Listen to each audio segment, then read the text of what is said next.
Episode 323 is all about Crime 101, the Chris Hemsworth, Mark Ruffalo, and Halle Berry led crime thriller that premiered in theaters earlier in 2026 and has recently made its way to streaming over on Amazon Prime Video. A new episode of Watch, Review, Repeat begins now.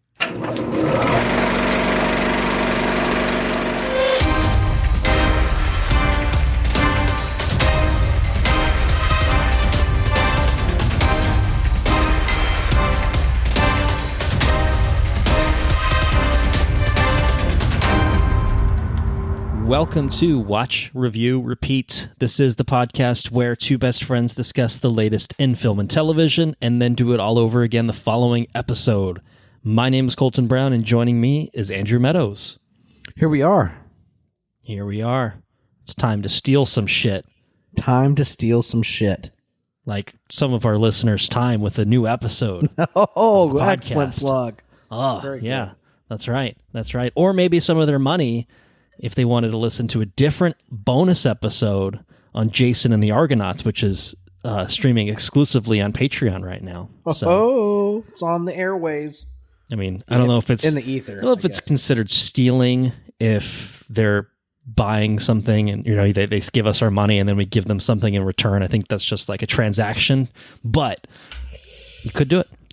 Mr. Listener, Miss Listener, whoever you are. You could be doing that, or you could continue listening to this episode. Stay with us right here. That's totally fine. We're covering Crime 101. And you, the listener, might be thinking, shit, didn't that come out like 4 months ago? You're not far off the mark. It did come out in theaters in February, but it recently came onto streaming in April. Obviously, we're in May now, but it just kind of turned into one of those weeks where we didn't have an obvious thing to cover, at least not one that would have been easy enough to cover. So we're saving we're putting the theater trip in our back pocket. I think for our next episode is the plan. And we put our heads together and thought, let's maybe just pick a 2026 movie that's easy enough for us to watch that's now streaming, maybe on VOD. And Crime 101 came away the winner. So we're going to talk about it on this episode. We did this a couple times last year, I think, to be fair. I think we did when we were very late to the party with K-pop, and then I think 28 years later, I think we were also pretty late to the party with as well. So yeah, it happens. But it happens, and it means that even if we're a little bit late, we're still covering new content from 2026. This is a 2026 movie, which is it was one that I wanted to see. It was one I think that we probably knew that seeing it in theaters was always going to be a bit of a long shot for us personally. But now that it's on streaming, it's kind of like, well, no time like the present to see something like this. So excited to talk about Crime 101 with you. We'll get into that in just a couple minutes. First, I would love to correctly answer a mythological trivia question. Oh, and boy, do I have one. I'm putting a lot of pressure on myself, but I don't know. I think I got the last one. I knew it before the multiple choice responses were even given.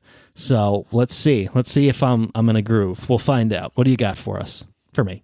I'm going to mix this up just a little bit to make it on theme, to make it thematic or relevant to the movie that we're covering today. I'm always fascinated by how you manage to tie them together, because sometimes it just doesn't seem that obvious. But maybe someone's committing crime in ancient Greece. I don't know. We'll see. I guess here you go. I'll wait and find out. Yep. All right. Traditional varsity letters in track and field feature what symbol of the Greek god of thieves? Oh, shit. Well, I guess it is tied in that way.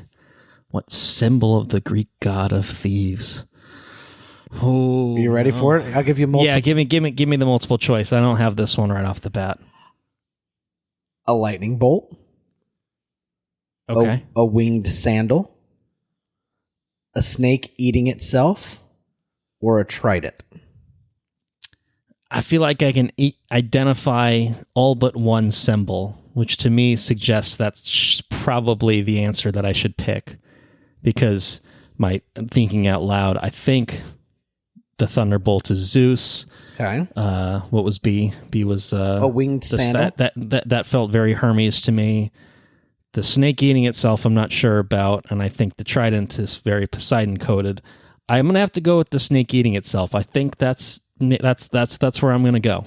So Hermes is the Greek god of a lot of things, including thievery. Thievery. Yes. Interesting. I did not know that. I didn't know that. Hermes is primarily the Greek god of thieves, known for cunning, trickster, messenger, and protector of travelers and merchants. Yeah, I thought he was just like a nice messenger god, but no. So he's getting up to shenanigans on the side, it sounds like. That's right. Yeah, he's son of a bitch. Yeah, so that's said traditional varsity letters in track and field feature what symbol of the Greek god Hermes is what it is, but I kind of changed up the question a little bit to make it make it relevant. Anyway, so there you go. Yeah, now you know that he's also the god of thieves.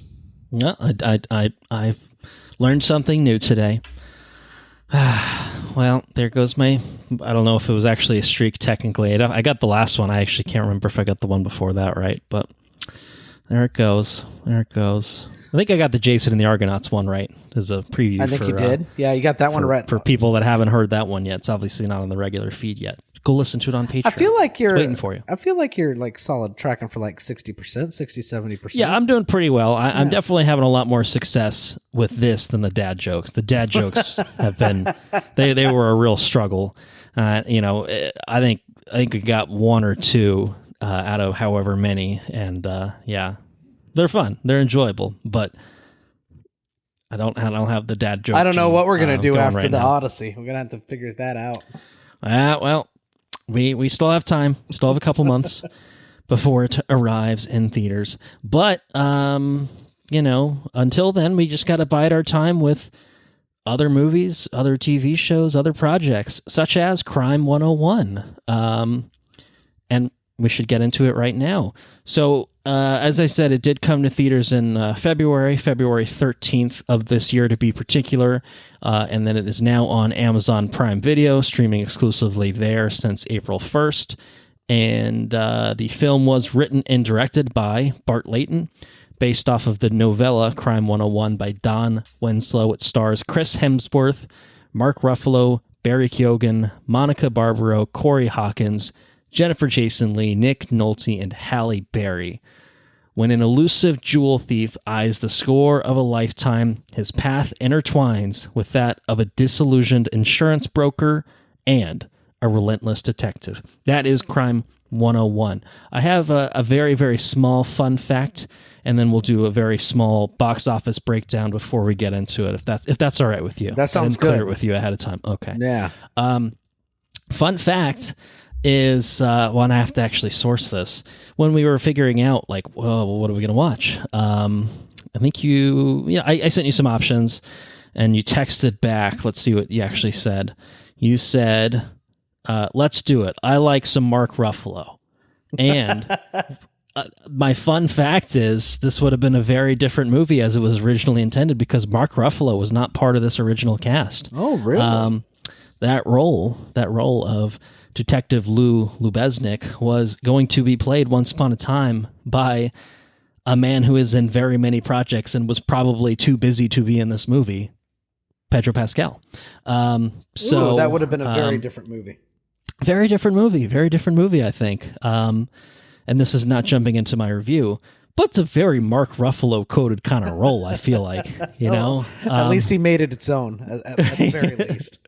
So I do think that casting definitely would have changed the movie, I think, in terms of its feel, for sure.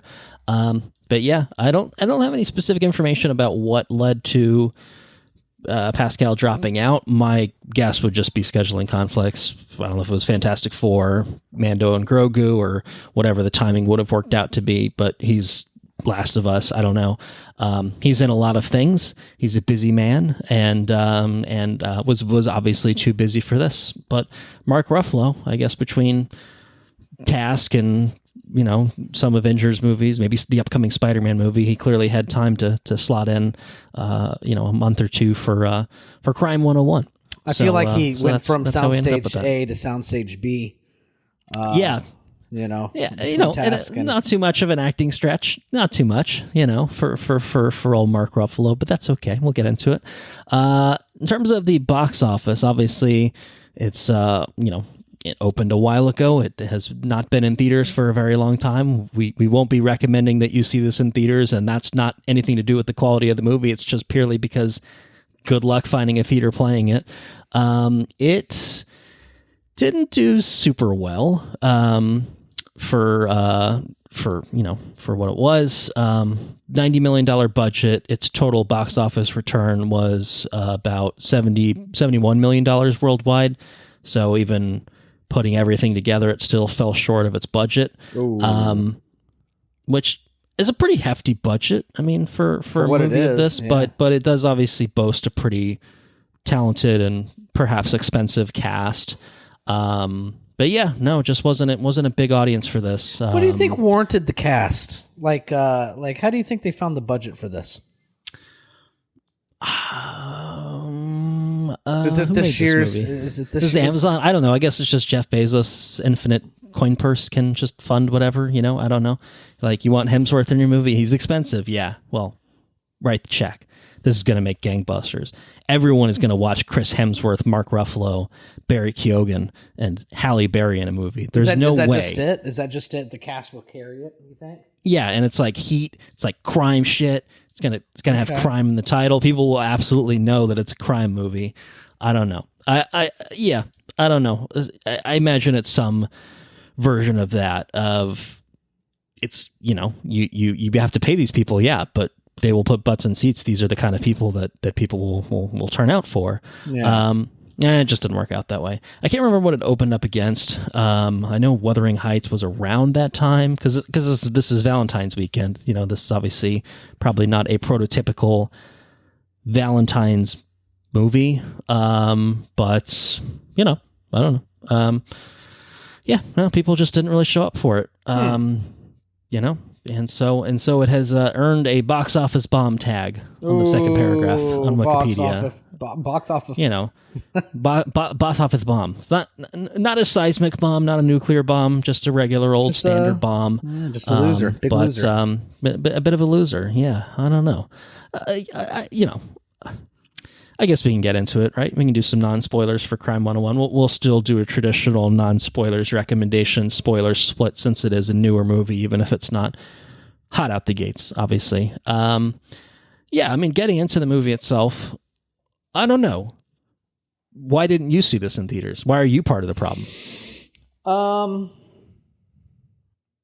Well, I think if... Don't blame your kids. It's not their fault, right? The cast. Don't blame work. Well, we'll start with the cast. The cast is it's quite the ensemble. Definitely, yeah. Whenever we were talking about it, we could watch I wasn't the biggest fan of the 28 Days Later movie. The first one that came out. An alternate option was to do the Bone Temple. Would have been easy for me because I'd already seen it in theaters, but. I was like, okay, well, when presented with some potential options, Crime 101 popped up. It's like, okay, it's got that cast. I remember that being excited about the cast. And I like a good heist movie, Yeah. Heist. But Hermes approved. There was a potential there that we could sit on the couch and watch. Me and my wife could sit on the couch and watch a movie together after the babies fell asleep. But it was a long, long day, and she ended up going to bed early. So I ended up watching the movie by myself anyway. So it's like, okay, well, are we on this movie? Or are we off this movie? And you were invested in some time in the movie. So I was like, okay. I had already started it at that point, which, yeah. So we'll go ahead. All right. Might as well see it through. Talk about it. Give it an episode. Yeah. So, and like I said, I haven't seen a movie quite like this in some time. And that point is kind of twofold. But definitely a heist movie. I can't remember the last time I really watched a heist movie. And I'm pretty fond of them. I mean, I've seen Italian Job like 101 million times. Yeah, sure. It's going quite a few years back. At least the Ed Norton one. I haven't seen the original one. And then I like all the Ocean's movies. I think all those movies are great and a lot of fun. But anyways, I digress. I did not go see this movie in theaters because, well, it came out in February. I'm pretty sure we saw other stuff in February, didn't we? Or did we not see anything in February? We're just busy. Let's see. I'm trying to look back at... What's it called? Came out in March, right? Project Hail Mary was March. I think maybe early-ish March, but I don't know. That might have been late March. I don't know. I think we were playing catch-up on all the other stuff, and end of the year, beginning of the year stuff. Yeah, that. I think our February was spent watching, cramming all of the end of 2025 things in. So I don't think we really saw much in theaters. I mean, I did see, I think Bone Temple was January. I think Send Help came out at the tail end of January. I think I saw both of those, I want to say, in February. So, but it was I don't know, where we were in terms of recording. There was really no expectation of, hey, let's pick a movie, make a theater trip and go for it. Yeah, I don't know. That's the way it goes sometimes. But I have to say that I enjoyed Mark Ruffalo's performance was, I thought, a less interesting task. Character. Yeah, no. Disheveled, kind of pushed to the back burner cop, which is at its most basic things. That's what the task cop was. But there was a lot more dimension to that character. And more screen time, to be fair, with that character to explore. But yes, it is kind of a I don't know. We have task at home sort of performance. It's like, hey, Mark, you know what you're doing over there in Soundstage B? Kind of just do that over here. I mean, we don't really know the backstory of this character, but just kind of do the same thing. And he's like, okay, that's what he does, and that's cool. I think Mark Ruffalo's when he plays that kind of character, I find it. I think it's a pretty endearing character. I think honestly, I really enjoy it. Even if it doesn't feel like a big acting stretch, but I like him, and I think he's good in this sort of thing, and I think it's okay, even if it is kind of just a very typecast kind very of thing. very a little bit typecast, a very similar shade to what we've seen from him in other roles. Yeah, that's okay. Comfort food's okay sometimes. That's right. I also enjoyed I enjoyed Halle Berry. Halle Berry, yes. There's also Halle Bailey, so now it gets confusing. But. Right. I haven't seen her in anything in a long time, I don't think. Yeah, I don't know what she's. I don't really know what she was in one of the John Wicks. Was she in a John Wick? Back. Oh, with the dog. That's going back with the dog, but that's 2019 is when that was chapter 3. So yeah, it's I don't know. I don't know that she's if she's been in stuff more recently. It's not anything that we've been watching, I guess. Let's put it that way.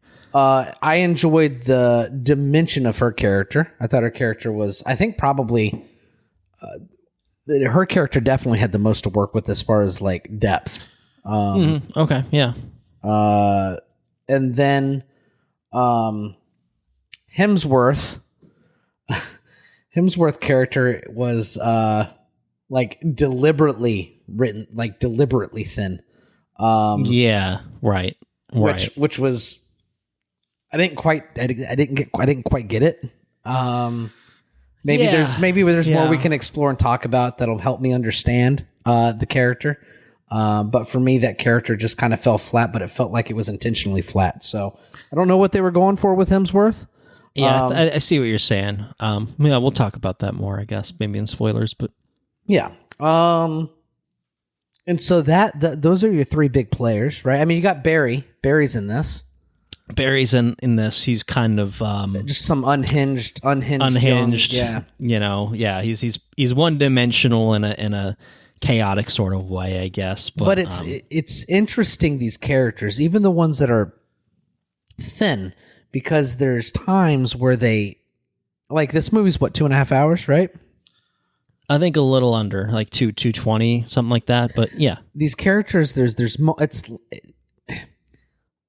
thin, but then there's times when they reference backstory stuff or whatever, and you think that you're going to get more about the backstories of these big players, but you never really do. or unless it, like I say, unless there's stuff that I just didn't quite catch. I don't know. But whenever they reference something and then never go back to it, or maybe they do go back to it and I just missed it, I feel like I had to have missed something. So I'm really excited to kind of get into the spoiler section of this to figure out, am I missing something, or did they just kind of skip over it? I have an inclination of where it's going to go, but or was this movie supposed to be 4 hours and they just cut a lot of shit out? I don't know. I don't know. But anyways, so that leaves us to like the thrust of the movie, like the actual heist. And I think that it's serviceable. Like, it's okay. Okay. You know, it's nothing. Yeah. It's nothing like, oh man, that's how you did it, you know, or anything like that. So like the big twist kind of fell flat for me. But yeah, so I don't know. I have a unique recommendation that we haven't presented in quite some time. For whenever we get to, you know, our recommendation of this movie. Yeah, what did you think about it? I feel like I'm being kind of harsh on it. No, I mean, I would say I enjoyed it overall, but I think certainly at the end of it, I was kind of just like, okay, you know, and it's definitely not a movie that's going to leave any sort of impact on me past recording this and editing this episode, to be quite honest.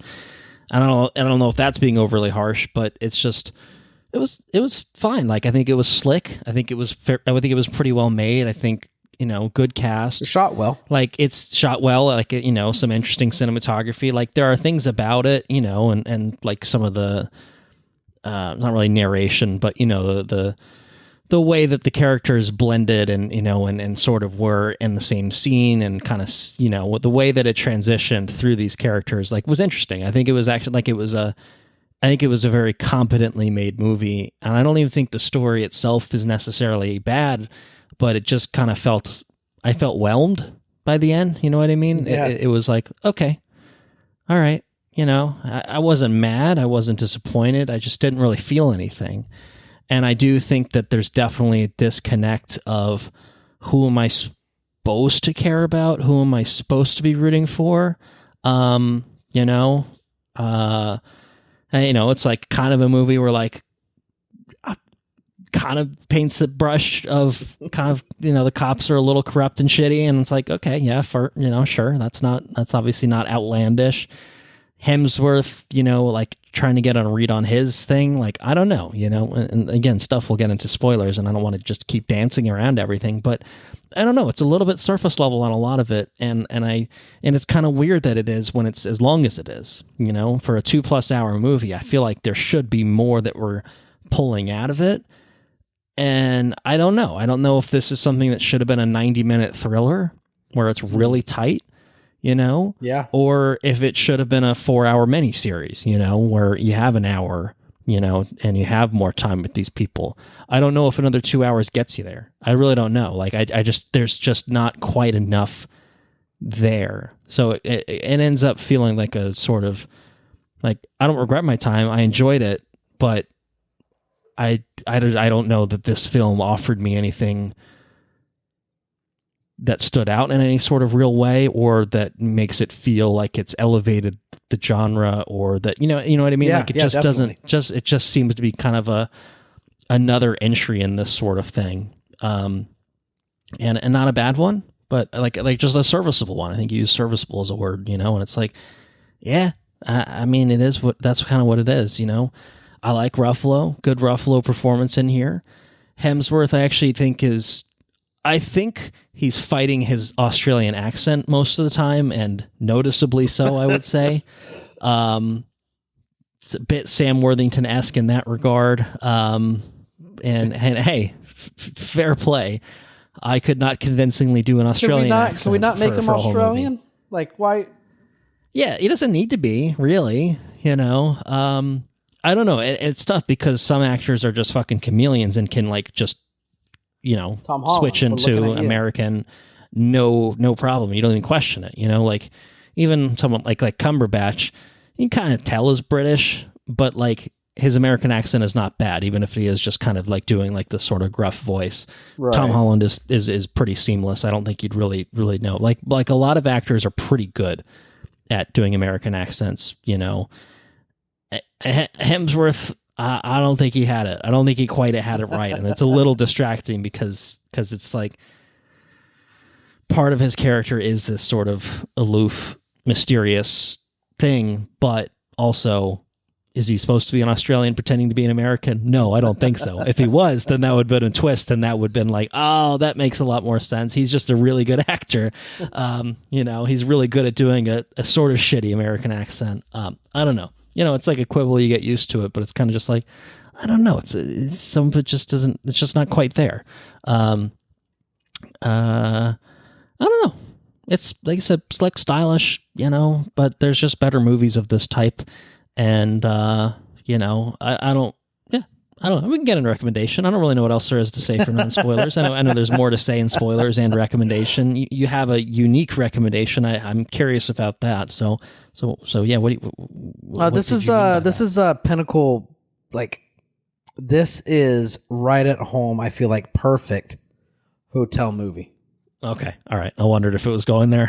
Yeah, definitely 110% hotel movie.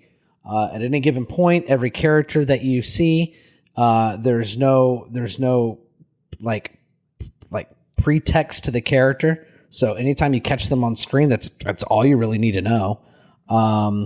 The plot is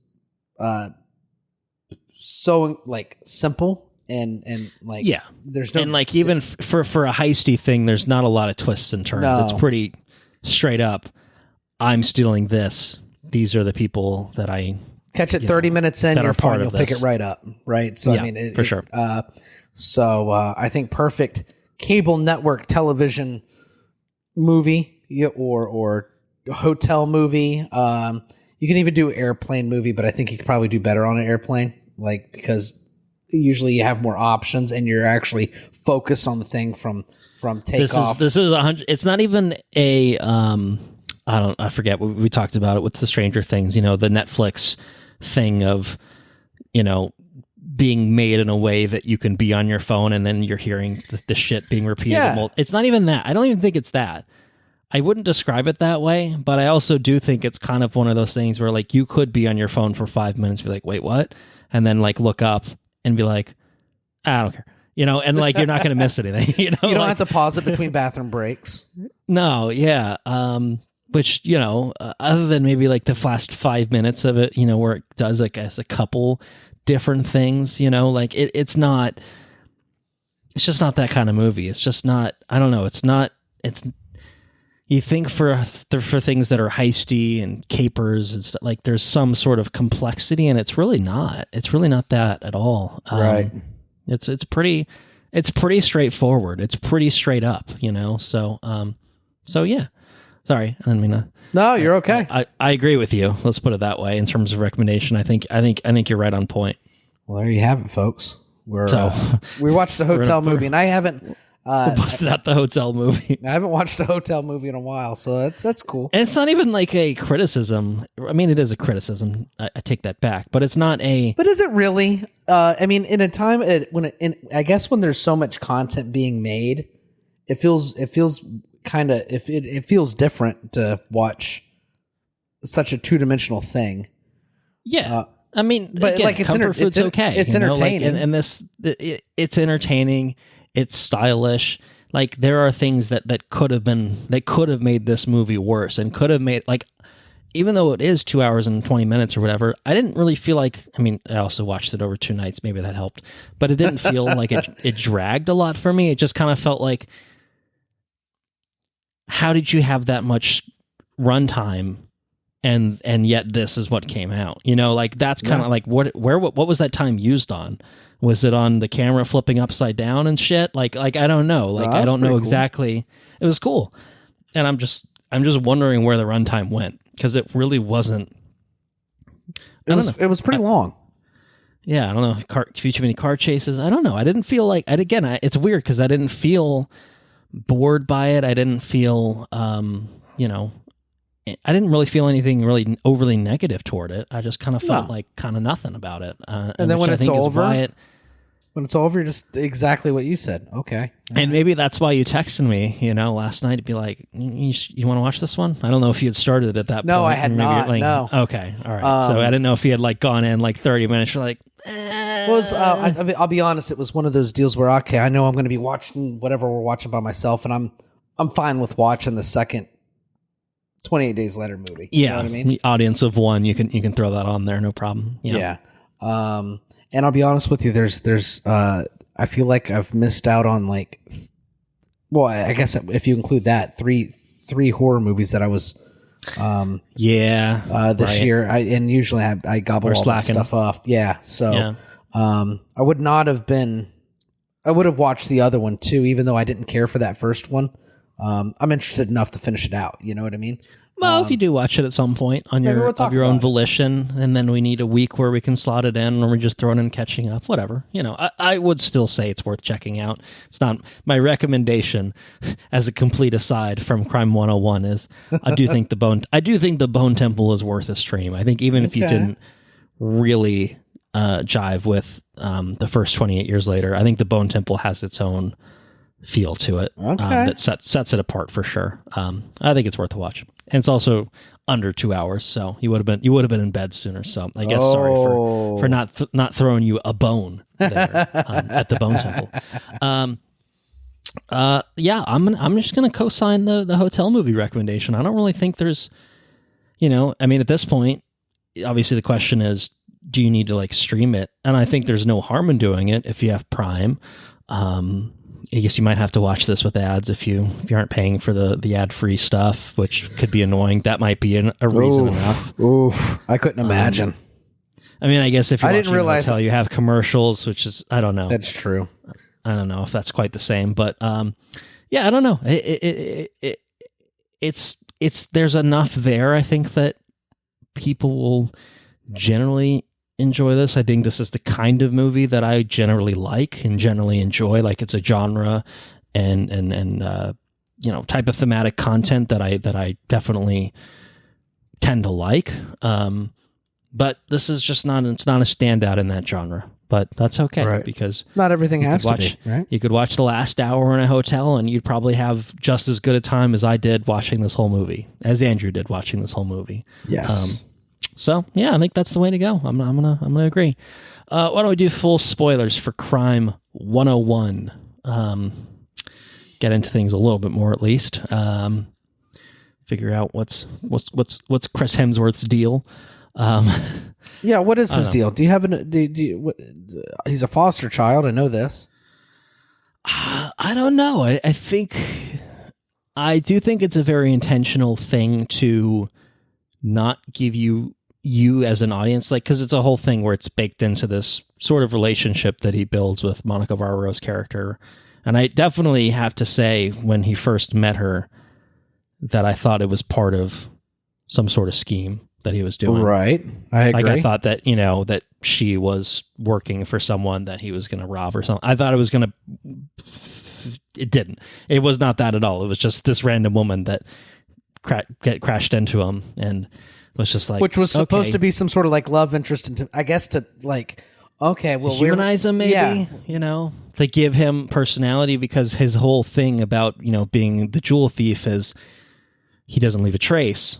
You know, he's so clinical, he's so methodical, he's, you know, maybe OCD about everything or whatever, and like, you know, the cops, like cops don't even realize that it's the same guy doing all this shit, you know, like because it's just, there's just nothing there except for Mark Ruffalo, because he's on him. He's a rogue detective on the force, and he's on to him. He knows that's one fucking guy doing this. And then the boss man says, no, that doesn't comport. We've already arrested and put people away that definitely weren't involved. We shot that kid. We need to make sure that they're okay.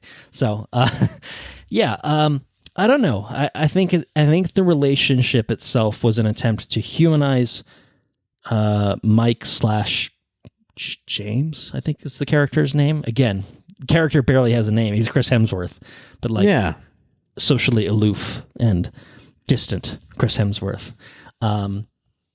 It's I don't know. It's just kind of weird. I don't.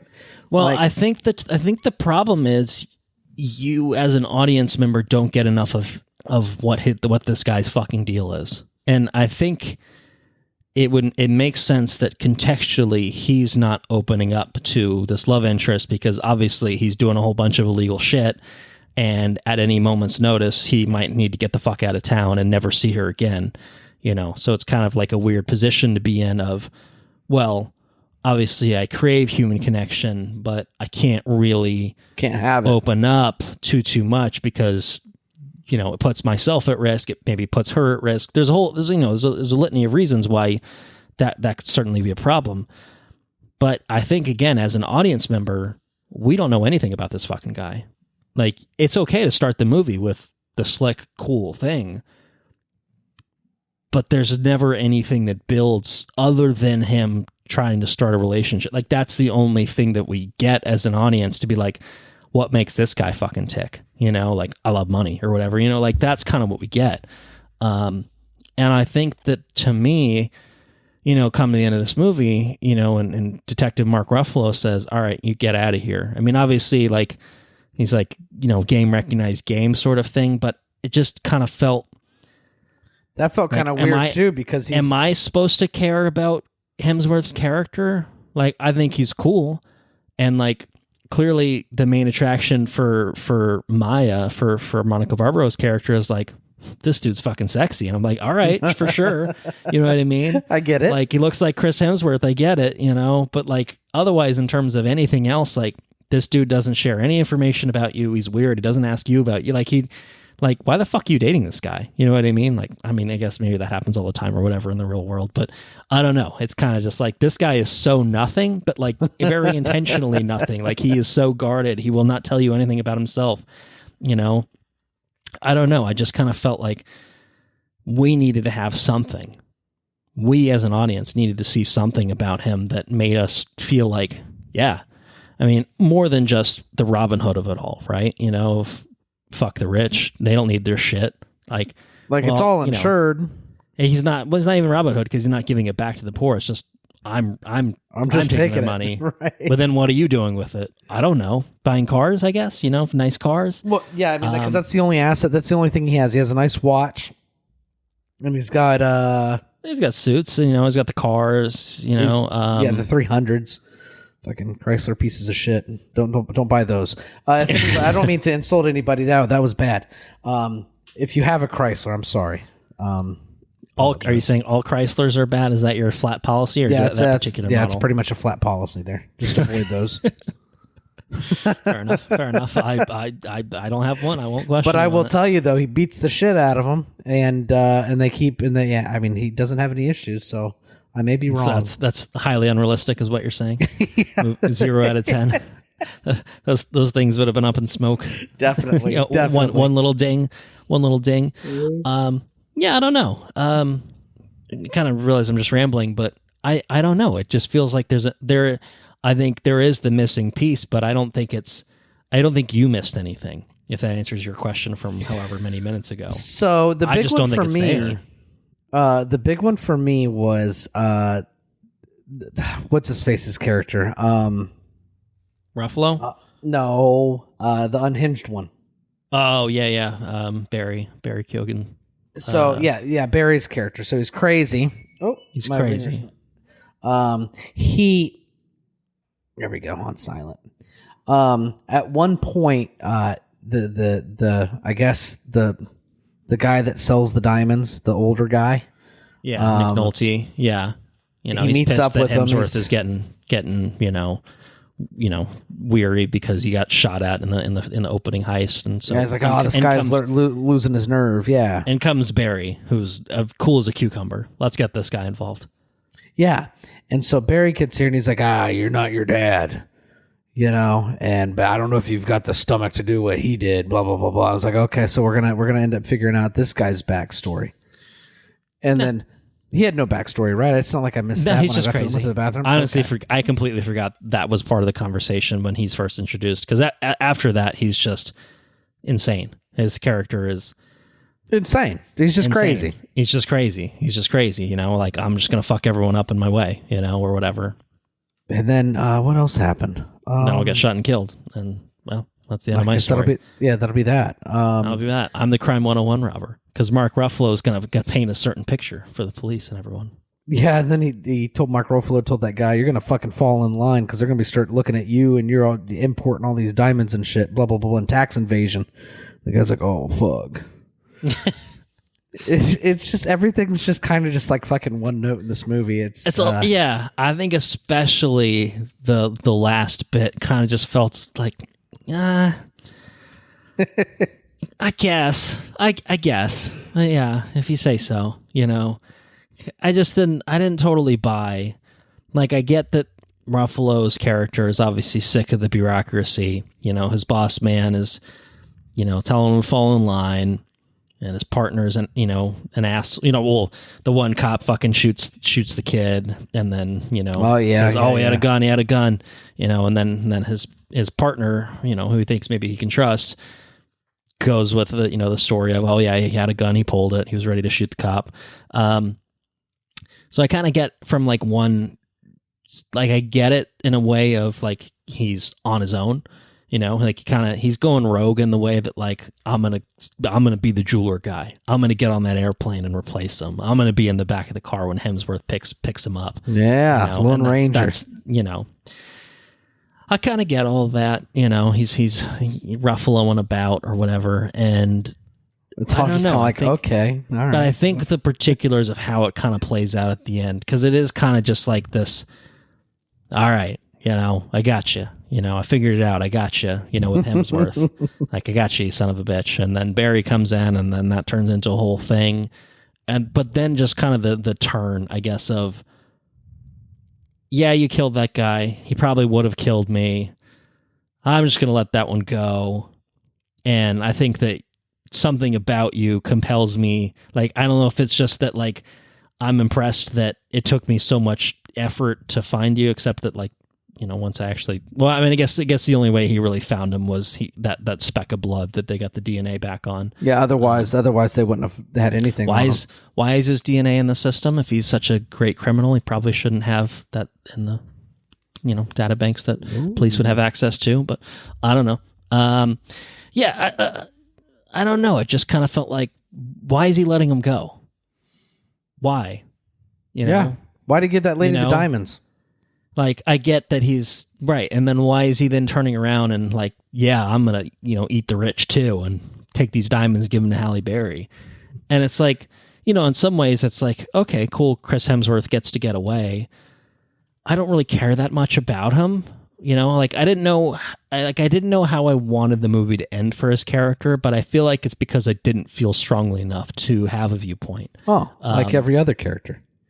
Yeah, and like I think Halle Berry's character is probably the only one where I was just kind of like, yeah, fuck these, you know, assholes that you work with. Like that, I kind of appreciated. You know, she tells her boss off, like, you shit loser. You know, and tells the other woman like they don't value you for anything. You know, other than, you know, being a pretty face that closes deals or whatever. You'll never make partner. Blah blah blah. Like that, I kind of like appreciated that she, you know, got a little comeuppance in her own way. I mean, she's gonna have to. I don't know how she's going to sell all that, but, you know, figure it out, I guess. That's a different problem. I don't know. It just kind of felt a little bit like, eh. And then it was just like this whole thing happened where Chris Hemsworth kills Barry and the rich guy and his daughter are there to witness it. And then he's just like, yeah, but you've definitely been doing illegal shit. So you're going to tell a story too. You're going to fall in line. I don't buy it. And then Ruffalo gets the car. I don't know. It was all a little wonky to me. Like it was, again, not bad, but just kind of been like, but why? But what? Like, I don't know if I missed something, but it just kind of felt a bit to me like, okay. You know, like, I think the only thing that, you know, again, it was nice to see Halle Berry get a little bit of something, you know. She definitely got the most to chew on for sure. Yeah, and like I like him sending the card to his girlfriend with the picture is like kind of a nice moment in theory, but it kind of just felt like, okay, well, so are you going back to LA? Like what? Well, he's taking the 380 one instead of the 101. That was another thing too. It was deliberately. I feel like it was deliberately placed that he's taking a different road instead of the 101. Yeah. So I don't know. I don't know how to interpret that. I don't know. I just don't know. I just don't know about any of it. I don't know about, there's just as sleek and as like polished as it all is, it's not like a little too polished. There's just not enough excitement. Like the chases where I thought were fine, like well executed. Yeah, those were cool. I don't know. It just, I don't. Good stuntman on the Barry guy when he got hit by that car.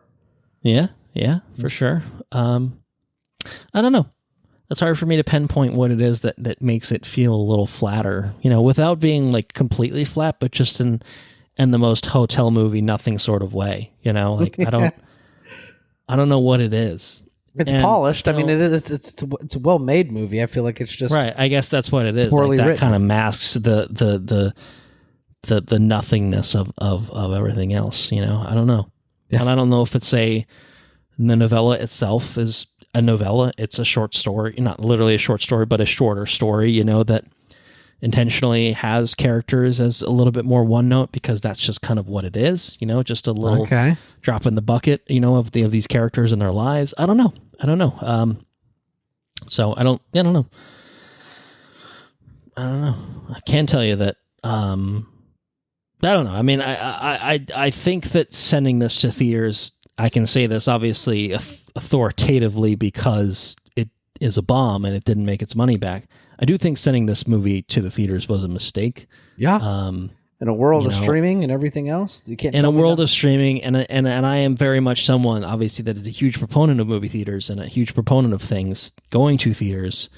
But I think the problem is you spent too much money on it in the first place. I guess maybe you kind of have to at least test the waters and see if you can get your money back that way.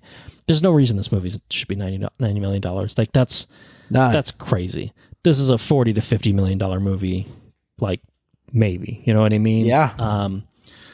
Maybe it's shooting in LA. I don't know. Assuming it did in fact shoot in LA for chunks. I don't know for a fact, but it looked like it. Looks like it did. I think it did. I think it's either very convincing fake LA or just actually LA, and that maybe jacked up things too. I don't know, but I think just purely when I think of this movie, I'm kind of just like, just kind of a streaming movie. Like I think I got that sense from the trailer, which is why I didn't see it. I don't have the same reasons that would have barred me from seeing it in theaters, or at least would have been obstacles in the way that they are for you. Like I did see The Bone Temple, I did see Send Help. I didn't see this movie, and even though I was interested in it and I liked the cast and I liked the things about it, it just never struck me as something that even for me with A-list, I felt like I needed to go see. Like I think I thought about it, but not that hard.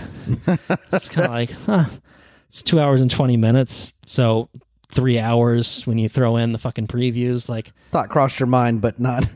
I don't know, man. Not really. Like I don't know. I'll just catch it some other time. And I didn't even know when I would watch it. Like it's just one of those things. Like up until maybe literally 2 days ago, we hadn't even thought about watching this. You know what I mean? Or 3 days ago, I guess, from recording. It was pretty haphazard. So I don't know. I actually forgot it came out. I think I didn't remember seeing the trailer. That's certainly possible. Yeah, I don't know. That's what I got. I think that's all I really have to offer. I don't really know that there's.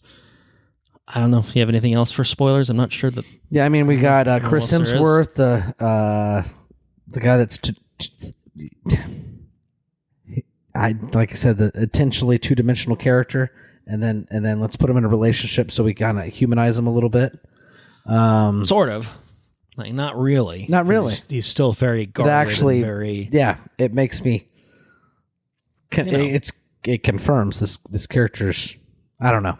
I get it. Like he's handsome and he can be charming in a sort of socially awkward sort of way. But it's interesting because he's so much more charming when he's talking to Halle Berry on the job. That maybe that's the persona. Right, that's true. Yeah, no, like he puts up the persona of the thief versus who he himself is. And again, I think part of it was like when I watched it, I had this lens of what's his angle with Maya, like she knows something, she has a connection to something, like he's playing her for some reason. Totally. And then that never happened, and I'm like, oh, okay. I have to recontextualize that whole, like, what his deal is. But it does make sense because he is very much not the same sort of confident, charming sort of persona that he, where he turns it on a little. The more prototypical, we would think Chris Hemsworth is a handsome, charming man, sort of thing that he does a little bit more with Halle Berry's character, like you said. So yeah, I don't know. We talked about Mark Ruffalo, and then we talked about Halle Berry's character. I think was, like I said, she was. I think she was the most entertaining to watch. All the voiceover bits were, I think, the yoga instructor. Is that right? Yeah, I like that. Yeah. I like the upside. There's two upside down. There's one up. There's one inverted inverted to regular, and then it flips over, and then it goes back. Yeah, that was pretty cool. Yeah, and the yoga stuff up top was cool. It's got. I guess it's not the sum of its parts. No, but the action's there. The action's well shot. It's polished. It feels like a major Hollywood production. It just feels. I'm not even gonna say it's poorly written. It's just everything's kind of. No, it's just not enough there. Yeah, I don't know. It's not like the dialogue didn't bother me. I don't know. Like, I think it's just. I know. Again, it's weird because it's just like this is a movie that has definitely enough runtime that it should have more to say. Yeah, if not about the world, then about its characters. At a minimum, and I just didn't feel like that was there for most of them, at least. So, I don't know. So that's all I got. Yeah, that's what I got, I think, as well. So I guess we'll say that's Crime 101. I don't regret my time. I think it's. I mean, we haven't covered anything quite like this. It's a little bit different. We could do maybe a bonus episode on some proper cool heist movies. Some proper cool heist movies, that could be good. Yeah, I would be up for that. At some point. Obviously, we're a little busy until July at least, but next down week we have or something. Maybe we could catch like what do we have? There's of course there's the Italian Job, and then there's Italian Job, Oceans, as you talked about. I think. It's another good. if you're talking Master of Disguise. Heist is one thing. Like crime movies, like Heat, is definitely something that is totally different. Yeah, like this is kind of Scarface, somewhere in the middle, a little Scarface. bit. Scarface, yeah. Well, yeah. Then there's all the you can start getting into the Godfather and stuff. Yeah, Slippery Slope. Yeah, that's a lot. And I will say there's some good movies in there. I've had a lot of really good movies I'd be happy to revisit and talk about at some point, but it's just finding the time and space, I guess, is the thing. So, all right, Crime 101. Crime 101. I have one entry for the listener's corner before we move on to catching up, if you're interested in hearing about that. Yeah, what do we got? Well, we have something from Bruce Brown. Watched Christy. You know anything about Christy? 2025 film? No. Sweeney? No. Is that the boxing movie? It's the boxing movie. You are correct. It's about the rise of former professional boxer Christy Martin, real life woman.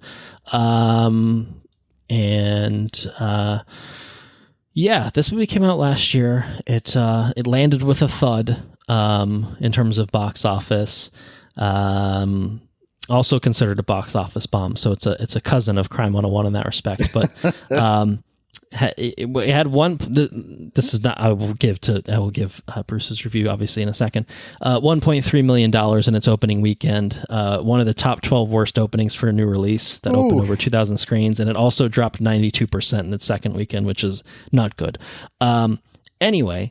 It did get mixed reviews, I think, and we have one good review from Mr. Brown. Okay. He says it was very good, crazy story, movie seems very factual compared to what actually happened. Would put it on the recommended list, thought it perhaps inspired $1 Million Baby, but it didn't. I guess he did some research, but he says very good though. So that's out there. I assume streaming somewhere. I would have to check where it's available to watch. But yeah. Okay. That's what we have on the Listener's Corner.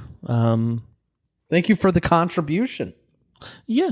And if you want to be a part of the Listener's Corner yourself, all you have to do is write into us, watchreviewrepeat@gmail.com, and we will happily talk about what you've been up to and what you have to say about that thing that you've been up to. So yeah. Well, what have you, Mr. Meadows, been up to since we spent a few hours talking about CinemaCon 2026 with Dalton? It was a fun one. I enjoyed that episode too. Yeah, I agree. It was fun. We talked a little bit. I don't know. You probably heard about it in the Patreon. I don't know if it made it to the main episode or not. But we talked briefly about dirty sodas. Okay. During one of our bathroom breaks, I think. Okay. I was like, I don't know if I remember this, but what's a dirty soda? Are you asking me? Yeah. Do you know what a dirty soda is? I got a dirty Mountain Dew at Taco Bell. Oh, and I went to McDonald's this morning, and they have dirty Dr. Peppers and stuff. Do you know? I have seen the dirty Mountain Dews. I have heard that they're not good, so I didn't try it. I do this thing like Ann and I will get subs and sodas from Wegmans whenever we go to Jersey, and I usually just try to find a new weird soda. There was a Chucky Fanta at one point that I tried. I think most recently I just got it's like a cherry vanilla Coke. But I did see the dirty Mountain Dew, and I have seen things on Reddit of people just being like, "Yo, this is real bad."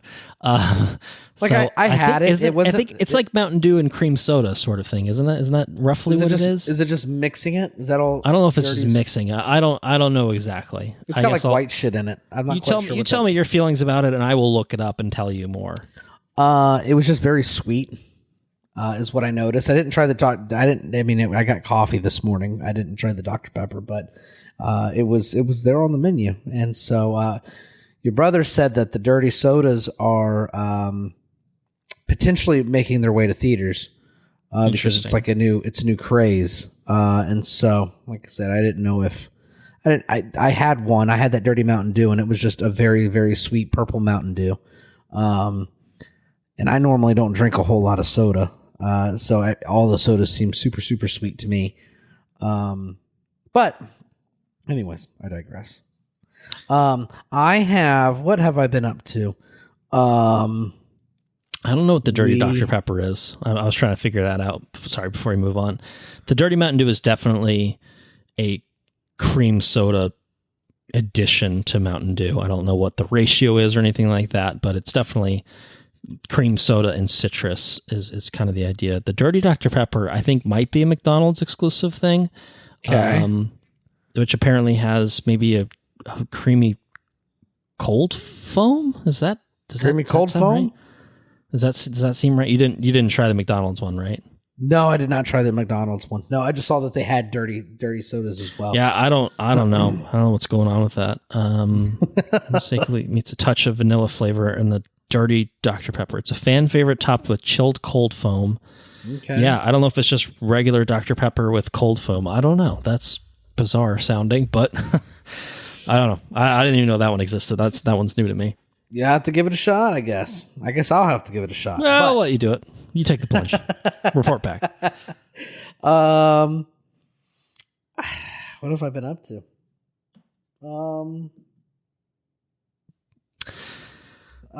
Secret Millionaire.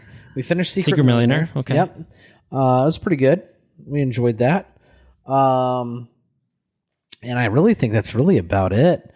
I have a lot to catch up on. I realized we were scrolling through something, and I've just about finished the first episode of the Conan show, and I was scrolling as I do, just trying to look at different things, and I realized I'm 2 seasons back on Invincible. The Boys has started playing. I haven't caught any of that. Daredevil, I think, is probably wrapped up, and I haven't finished that. I think it just finished up this week, but it also has something we really haven't talked about a lot. They're doing a Punisher one-off special that is airing in like the Daredevil time slot next week. So I assume it will be somewhat related. So I'm very behind on that. I need to get on that because I'm sure we're going to talk about that one. Yeah, presumably. So that's pretty much it. I finished my for those who are interested, I have finished building my colorless deck, and I'm pretty much done with building a mono red deck too that I've called Infernal Emergence, which is cool. It's got dragons and stuff in it, so that's cool. Intense. I think that's pretty much it. Bennett turns 3 at the end of the month. So we're ramping up production for his 3rd birthday party. He wants dinosaur toys. So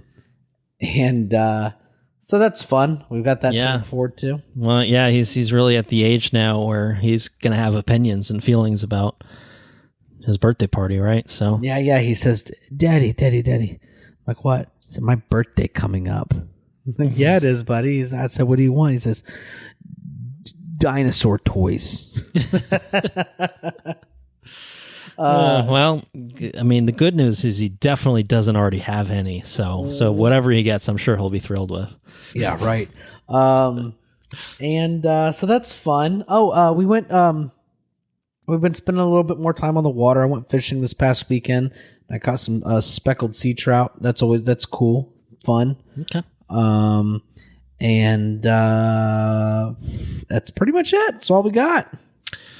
Yeah, that's valid. I think you've been up to a really cool thing, at least last night. Last night I did something. I guess I can start with that.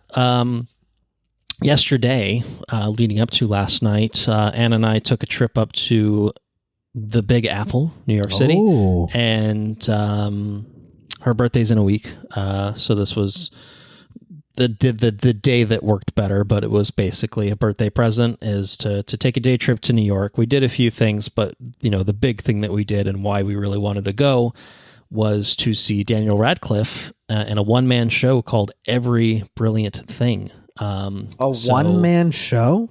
A one-man show with some assistance. I'll get into it in a second. But yeah, we made a little day trip up there, taking Amtrak up. We wanted, it was a beautiful day. I mean, maybe hot if nothing else, but I wore shorts and a shirt, so I was okay.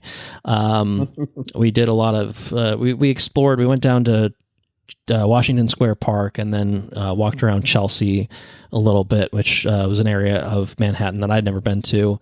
And then we walked on this. It's a really cool thing. It's a park called the High Line, which is built on an elevated, I think it was a freight rail, and basically, no longer in service. And so I think like 2099, something like that, they turn it into a public park where, you're walking through Manhattan, but you're elevated, and they have like observation decks kind of throughout, but it's nice because there's just plants and greenery up there. It's really, really beautiful. And because you're up there, you get a little bit of a breeze. Sounds cool. Yeah, and it's, you don't have to deal with traffic lights. You can just walk and get where you need to go. Well, you have to go around the slow people, but you can get where you need to go as long as you can get around the slow people. So that was really cool. We kind of had to book it to get to dinner, which we had a reservation, and then we went to the show. So the show is again called Every Brilliant Thing. It's Daniel Radcliffe, I think, through either this month or next month, and then it's staying on Broadway, and Mariska Hargitay is actually taking over the role from like Law and Order SVU. She's like the main character on that, for reference. Oh, okay. I can see. Which will be a very different show because those are just two very different actors. Yeah, it's a heavy show. It's a shorter show. It's like 85 minutes, but it's about mental health, depression, suicide, like stuff. Again, very, very heavy thematically. But the basic concept of it is Daniel Radcliffe plays a character whose mother has, is experiencing depression and attempts suicide, and then it kind of builds from that, and it first happens when he's a kid, and his response as a child is to make a list of every brilliant thing that's worth living for, and to give that list to his mom. So it kind of is basically him telling the story of what happened when he was a kid, and then what happened in the rest of his life as that sort of developed. And it's a one-man show because he's kind of driving it, but it's a show that works with a lot of audience participation, which was really interesting. So it was supposed to start at 7. It didn't really start until like 7:10, 7:15, and we could see he was just roaming around the audience. He was up on the balcony with us at one point. It was just like, oh, that's just casually Daniel Radcliffe. Okay. And yeah, we could see that they're like trying to figure out. There's like seating on the stage. Like there are people sitting up on the stage, which is really, really neat, really unique. And yeah, they're like basically people that he calls upon to be part of the performance with him, to say, hey, would you mind playing this character? Would you mind playing my dad for this scene? And I think it's pre-screened, so that people know what they're getting into. Some of it's as simple as what's number 23 on the list of every brilliant thing. And whoever the audience member that knows they're 23 shouts out, whatever the thing is, roller coasters, like that's just a thing on the list, and so, yeah, it's a very different, unique show. Sounds like a touching show. It's tears were shed. It definitely was very resonant for definitely for both of us, for Anna, definitely. She adores Daniel Radcliffe. So she's just such a big fan of his. She's now seen him 3 times on Broadway. I've seen him twice because we saw him in Merrily We Roll Along a couple of years ago, and he was great in that. He actually got nominated for Best Actor for Tony Awards for this show, Every That's Brilliant awesome. Thing. Good for him. And those were announced yesterday, and by the time we got up there, they already had the sign up right up front of the theater saying, nominated for a Tony. But yeah, he was fantastic in it. Just has a really great energy, and he's obviously managed to find this post-Potter life where he just does the shit that like he clearly likes to do, and he's thriving, which is awesome to see. So the show was great. Would definitely recommend it. It's a show that I think very much would not translate to a filmed format. I think, part of it is certainly the experience of being in the audience for it. But we did, a lot of shows, you can go to the stage door after the show, and sometimes the actors will come out and, say hi, talk to you for a second. And so Anna really wanted to do that. So we ended up doing that. So she had the opportunity to talk to him for a minute. He took a selfie. I was not in the selfie. It was more meaningful for her, but I did film kind of their interactions, which were very cute, and it was fun. I think she was really happy with the experience. I mean, she cried a lot, but I think she was very happy overall with the experience of our day in New York. So good trip. So yeah, really good trip. Really, really, really good trip. Really, really fun. So other things I've been up to a lot more this week than last, but okay. I guess this is a shorter episode overall, so I'm not going to feel too bad about rambling for another few minutes about the other shit that we've been up to. Outside of, I usually do film, TV, and then miscellaneous. I started with miscellaneous, so I'll continue with miscellaneous, then I'll work my way back I'll just go fully backwards. I'll go backwards order. I'm going to read my list bottom to top now. The Flyers are still alive. I don't want to say kicking, but they're alive. Okay. Round 2 of the playoffs. They're down 2-0 against the Carolina Hurricanes. They've got Game 3 coming up tomorrow night from when we're recording. There's a chance that come the next time we record, they're knocked out, unfortunately. But we hope it doesn't. We hope that they can prolong the series. They looked absolutely fucking lost in Game 1, got destroyed. Really competitive Game 2. They looked so much better and lost like really late in overtime. So it was just an overtime period where they just had so many chances that they couldn't capitalize on, and then they gave up one chance to Carolina and they took advantage, and that's hockey. That's how it goes. Okay. But still alive for now, and a much more successful season. I think we're even if they end up getting swept 4-0, like I think it's a monumental success for the Flyers this year. So hopefully a sign of things to come in future seasons. So fully working my way TV-wise, season 14 of ER we've finished. We are on to the final season of ER, which means once we finish the final season of ER, we can watch season 1 of The Pit. So, dude, you have no idea. We're getting there. I've season 14 was pretty shit overall. It had Stanley Tucci was like the big guest star for a chunk of it. And, like Stanley Tucci, he's in another thing that I'm going to talk about. But I think was Stanley Tucci in this movie? There was a guy in trying Prime to 101? get. Yeah, there was a guy trying to get in somewhere or something, and I feel like it was maybe it wasn't Stanley Tucci. It might have just been another bald guy. Could be it was wrong. a bald guy that wears wears thick circle glasses. Yeah, I don't think he's in this, but probably someone that maybe bald guy with glasses sort of thing. Yeah. Anyways. Anyway, ER season 14, probably better than season 13, but not good. It hasn't been good for several seasons, and we're just kind of getting through it, I think, begrudgingly. But now that I think the final season has a lot more people coming back from earlier seasons. So even if it's a little fan servicey, it might be a little more entertaining. So we'll see. Haven't actually started season 15 yet, but I'm looking forward to watching The Pit. I'm looking forward to getting there at long last. It's been a long journey, a long unnecessary journey. But the joy is we will be able to binge seasons 1 and 2 entirely because they're, season 2 is wrapped up now. So, let's see. I watched the behind the scenes episodes of Company Retreat. Well, it's called Behind the Scenes Company Retreat. This is obviously following up from a couple episodes ago. I saw that in Finding Crime 101. It's like separately listed on Prime, but basically it's 2 episodes. The first one is Anthony meeting Ronald, and it's like a sit down with them in a restaurant and just sharing their experiences of being part of this crazy thing where, obviously, again, for anyone that doesn't know what jury duty or company retreat was, being the one real guy amongst a bunch of actors, and you're in this kind of conjured fake scenario, and you get the rug pulled out from under you at a certain point. So that was nice. And then the second episode was a full reunion of Anthony with the cast of Company Retreat, and it was hosted by James Marsden, which is fun.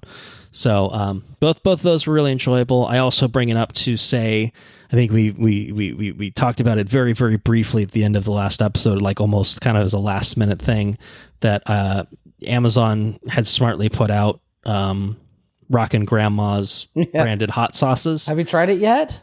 I bought a 4-pack. It's a variety pack of 4, which has, I think, original, smoky, sweet, and the jerk-off sauce. Yeah. I've tried 2 out of 4. I haven't tried the jerk-off sauce, and I haven't tried the smoky. I have tried the regular original one, which is it's like a honey habanero. It was good. It was good. I had it on eggs. It was good.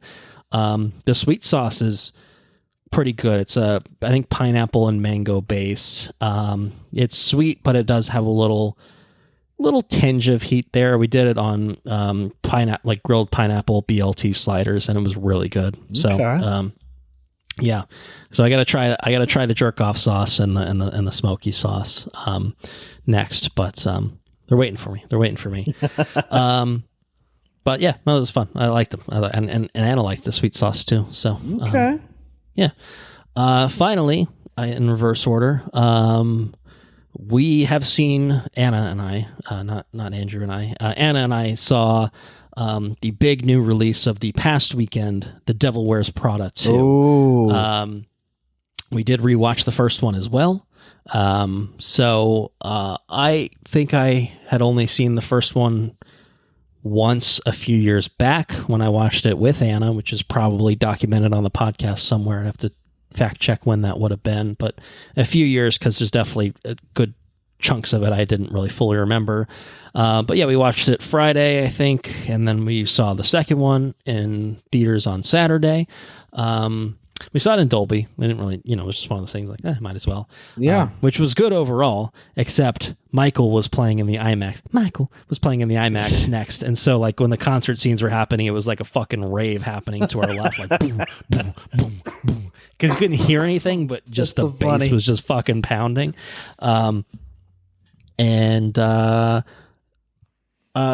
are, the first one is one you have not seen. Is that accurate? I can't remember. I might have talked about this. No, I've never seen The Devil Wears Prada. I don't know anything about it. And it's not something that Sarah was obviously pushing for you to see. She wasn't pushing, so I assume she's never seen it either.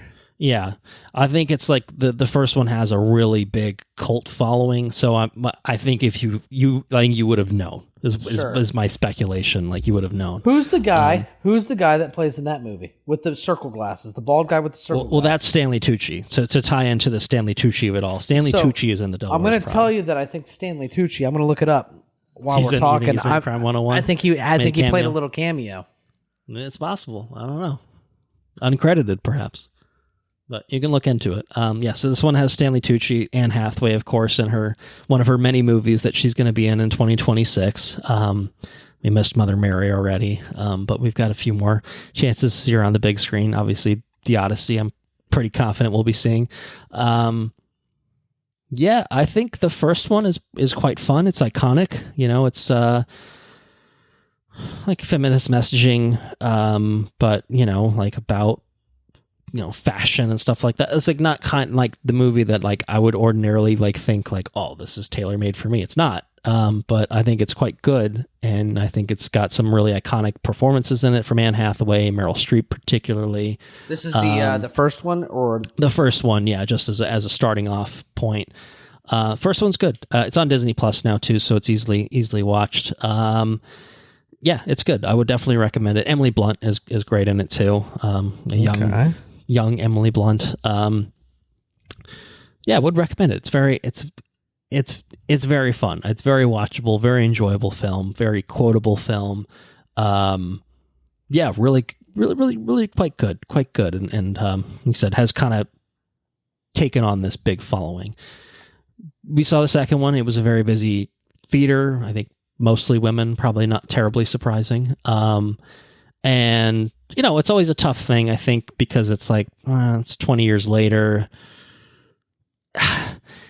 You can't just put the characters in the same position that they were in the first movie, because then it just kind of feels like you're doing the same thing over again. Right. It is that sort of legacy sequel thing of like, how do you tackle it? And I think overall it was actually pretty successful. I think that it is maybe not quite as good as the first one. There are like little things about this one that I didn't love, like certain casting choices or characters in it and stuff like that. But I thought it generally speaking did right by the original. Okay. Like, it felt like a worthy follow-up, like it had a reason to exist. This one was interesting because it was, the first one's about, Meryl Streep is like this head of the fashion, of a fashion magazine. She's like an Anna Wintour type character. 2026, like, magazines are like a dying breed. Not really a thing in the same way. And I think the movie does a really good job of handling that idea of, magazines not being things, and shitification of just generally everything, Right. I think it tackles that head on, and I think a pretty, it has a point of view. It's not, like a lot of movies are afraid to just be like, especially something that is effectively, from Disney, it's from 20th century, now owned by Disney. Like, there's a way that this movie could have been like Captain America, Brave New World. Here's this movie about Captain America fighting the president who turns into a big red Hulk with nothing to say about anything, period. Just truly nothing to say. No viewpoint, just the most boilerplate, nothing sort of thing. A movie like The Devil Wears Prada 2 isn't just taking a stance on fashion, of like what's fashionable. Like, it could have just been like, this is in, this is out. That was so 2006. This is 2026, blah, blah, blah. It could have been that. But I do think it on capitalism and things of that nature, I thought it took a stance. That's good. So maybe you, if you are, in love with capitalism, may feel slighted by the things that it has to say about that. If you're a big Jeff Bezos kind of guy, you might think, hey, is this about me? Yeah, it is.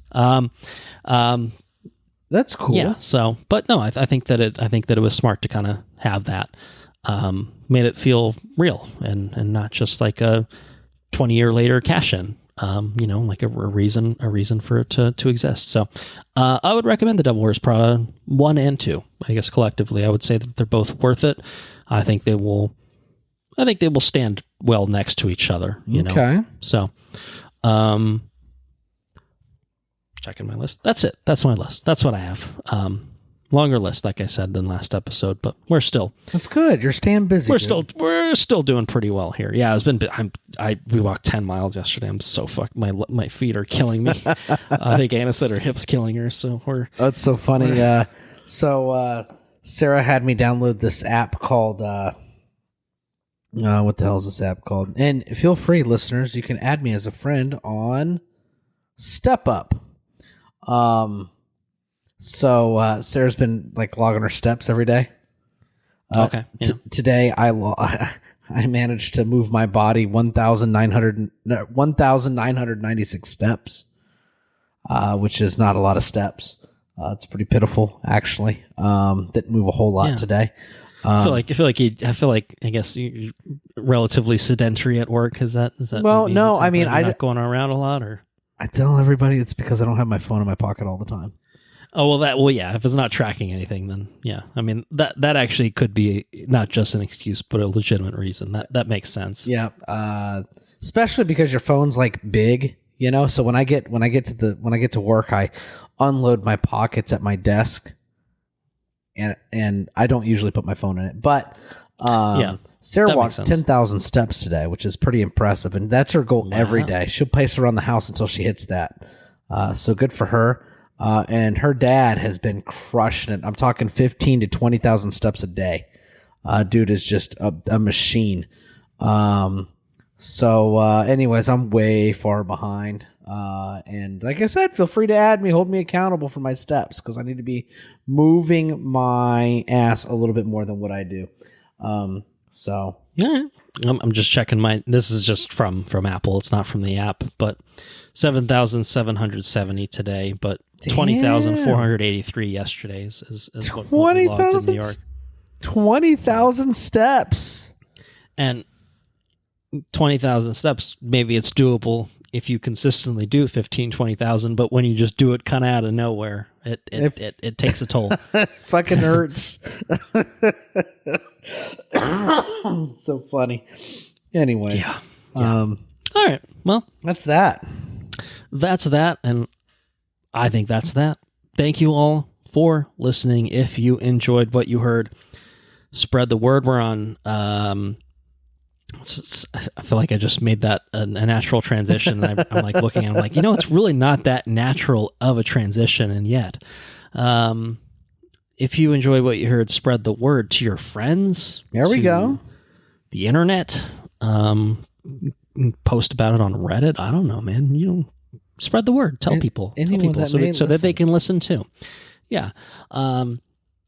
Now, if you enjoyed what you heard, you can, as I said at the beginning of the episode, also support us on Patreon at patreon.com/watchreviewrepeat, and you can get early access to all of our regular episodes. You can get timed exclusive access to our current bonus episode, which is on Jason and the Argonauts, the 1963 film, I believe. I think 63, which we had a good fun time watching and talking about. A few weeks ago, I guess, at this point. Our website is watchreviewrepeat.com. You can get links to all of our episodes there. You can also get links to all the socials that we're on, including Instagram, where we are at watchreviewrepeat, including Facebook, where we are facebook.com/watchreviewrepeat. We are, but you can get to our Facebook page that way. We are also on Blue Sky at watchreviewrepeat.bsky.social, and we are on YouTube. You can comment on our videos that way. I know they're not the most exciting, it's just the episode art, but You can certainly listen and interact that way. Do keep an eye on that.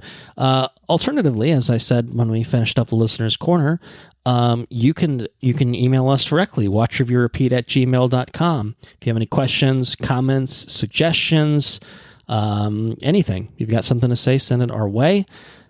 Show is produced by Anna Manis. That's a new credit that was specifically requested to be included, so I'm putting it in here. Our intro and outro track is Mechanolith by Kevin MacLeod at incompetech.com, licensed under the Creative Commons by Attribution 3.0 license. So I think the idea was, in terms of next episode, just to tell people where I'm going next, we did this episode because we couldn't make it to a theater, but I think we have a theater trip to make in the next week or so for Mortal Kombat. Mortal Kombat 2. My birthday present. That should have been my. You're half a year late. Birthday present. That's right. We'll find out if it's going to be a flawless victory. I don't know. I kind of want to rewatch the first one. I definitely before I see will. it. So I think I've got plans to do that. I think if we hadn't been covering Crime 101, I might have been doing that couple of days ago. So yeah, I think I get to go to the movie theater. I think it's time for a little bit of a theater trip, and then rest of May we talked about it a little bit. Daredevil's probably on the horizon. Mall finished up. I don't know if you've been up to date with that. No, that's another show I'm behind on. But that's another show that we could talk about potentially later in the month. And then Mandalorian and Grogu, I think, is later in the month too. I think a few weeks away from now. But yeah, potentially a couple theater trips this month. We'll see. We'll see how it all shakes out. But yeah, for sure. I think next we can say Mortal Kombat 2. I think we're excited and eager to talk about. So that will be where we go next with Watch Review Repeat. Until then, I will let Andrew take everyone out. Take care now. Bye-bye then.